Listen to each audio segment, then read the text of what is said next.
Salut, ici je vais te montrer comment tu peux connecter MailerLite à ton site Elementor pour que tu puisses envoyer automatiquement certains emails à tes visiteurs de manière simple et sans outils supplémentaires, sans plugins supplémentaires, pour que tout soit fluide et que ce soit le plus simple pour toi. Connecter MailerLite ou un autre type de mailing à ton site, c'est super pratique, notamment quand tu proposes des freebies. Des freebies, ce sont des cadeaux, entre guillemets, que tu vas offrir à ton visiteur en échange de son adresse mail. Souvent, c'est fait sur les sites de e-commerce et tu vois que si tu donnes ton adresse mail et ton prénom, par exemple, tu as 10% sur ta première commande. Donc là, c'est un peu le même principe et ça se fait finalement dans tous les secteurs. Donc ton freebie, ça peut très bien être une vidéo que tu vas recevoir dans ta boîte mail si tu donnes ton mail, ou encore une checklist, ou encore un e-book. Ça marche de la même manière du moment qu'on a connecté MailerLite avec tout simplement Elementor. C'est parti, je vais te montrer ça pas à pas et tu vas voir que c'est une manière très simple et rapide de programmer tout ça ensemble. La première chose à faire déjà, c'est d'aller sur ton compte MailerLite. Si tu ne l'as pas fait, tu peux créer en tout cas un groupe d'abonnés ou une liste d'abonnés. Ça va nous permettre après de segmenter vraiment où vont les personnes que tu ajoutes via ton formulaire sur le site pour les mettre dans les bons groupes, les bonnes listes. Ensuite, le but, c'est de créer une automatisation. Le but de cette automatisation, c'est de dire à MailerLite, quand une personne s'inscrit à mon formulaire, je l'ajoute à telle liste ou tel groupe et ça déclenche l'envoi et le premier mail. Ce qui fait que après, quand tu vas programmer des mails à envoyer toutes les semaines à ce groupe-là, la personne sera dans cette liste et toi, tu n'auras plus rien à faire. Si tu veux en tout cas créer des automatisations, ça se passe hop ici dans cet onglet là, et je vais pas rentrer dans le détail ici, c'est pas le but de cette vidéo, mais il te faudra en tout cas une liste et une automatisation qui soit claire et bien établie. De toute façon, tu vas vite le voir si ça ne marche pas. Une fois que c'est fait, là, on va rentrer dans ce qui nous intéresse le plus. Il va falloir que tu crées une clé API. Selon les outils, cette clé, elle est déjà créée. Selon d'autres outils, c'est à toi de la créer. Ici, dans MailerLite, le but, c'est d'aller tout simplement dans Intégration. Et ici, tu vois que tu as plusieurs options. Ce qui nous intéresse, c'est ici le premier API. Et si tu fais Use, tu vas tomber sur la liste des clés API que tu as créées. Par exemple, ici, moi, j'en ai une qui s'appelle Newsletter. Je sais à quoi elle correspond et où je l'ai installée. Normalement, tu n'as pas de clé ici. Donc, ce qu'il faut faire, c'est générer un nouveau token. Là, ce que tu fais, c'est que tu mets un nom précis pour toi t'y retrouver. C'est beaucoup plus facile. Et après, tu cliques pour créer une nouvelle clé.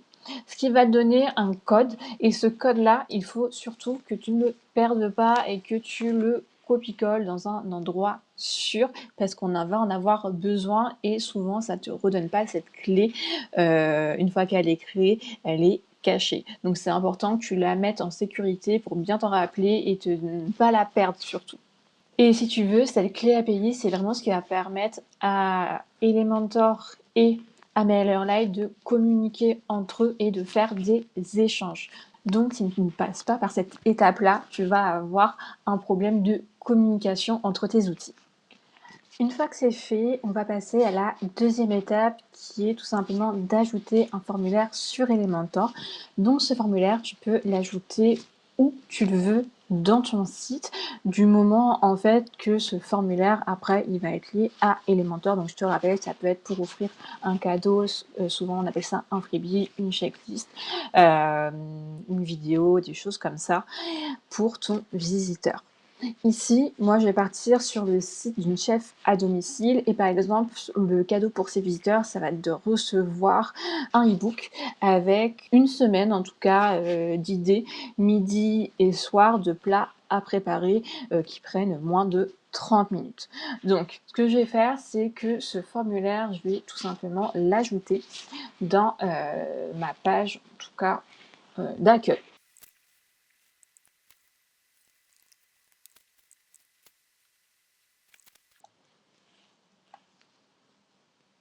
Donc ici, je vais ajouter mon forme et on va voir en fait qu'on n'a pas besoin de beaucoup de champs. Nous, ce qui nous intéresse, c'est tout simplement d'avoir le prénom de la personne.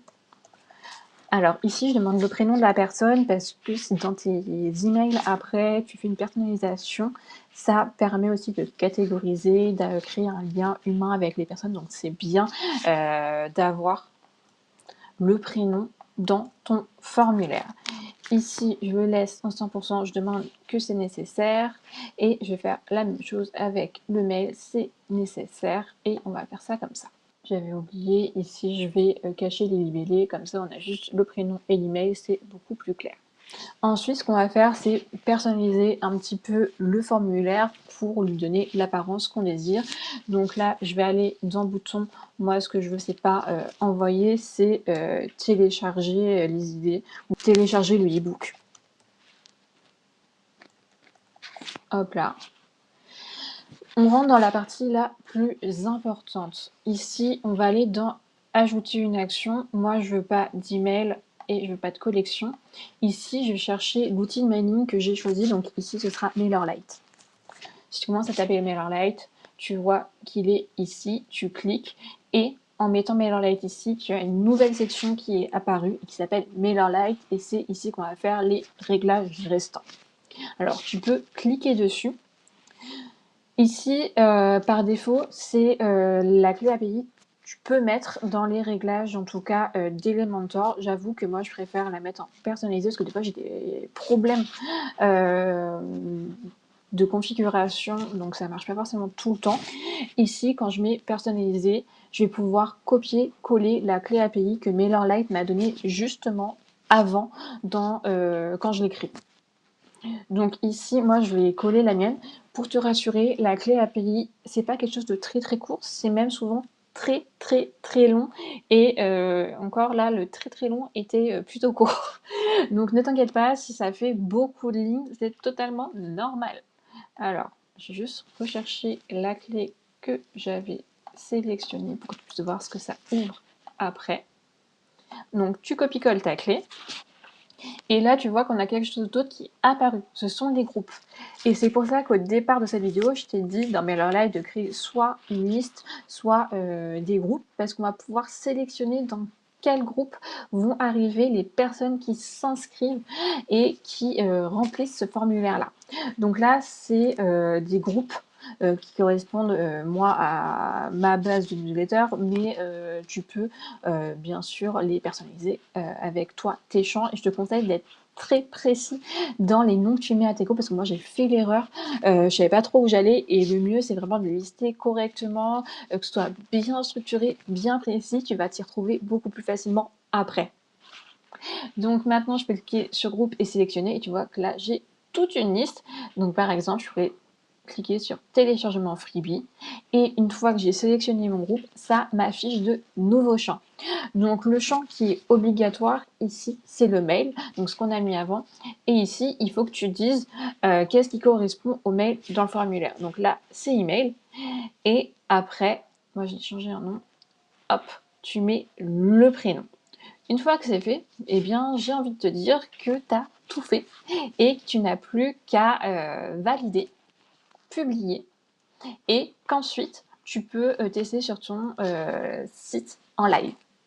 Du coup, pour vérifier que tout fonctionne, mets ton site, enfin actualise et publie ton site et le nouveau formulaire. Ensuite, tu rentres un prénom, une adresse mail et une fois que c'est fait, ce que tu vas faire, c'est d'aller sur MailerLite. Normalement, tu vas avoir une nouvelle ligne qui te dit que tu es un nouvel abonné. Logiquement, ce que tu vas avoir ensuite, si tu as bien paramétré l'automatisation sur MailerLite, c'est un mail dans ta boîte mail. Et voilà, c'est pas si compliqué finalement de lier Elementor à MailerLite pour envoyer des emails automatiques et que tu puisses créer du lien avec tes visiteurs qui se transforment en abonnés sur ta newsletter. Si cette vidéo t'a été utile, n'hésite pas à laisser un like ou un commentaire et on se retrouve pour de prochaines vidéos.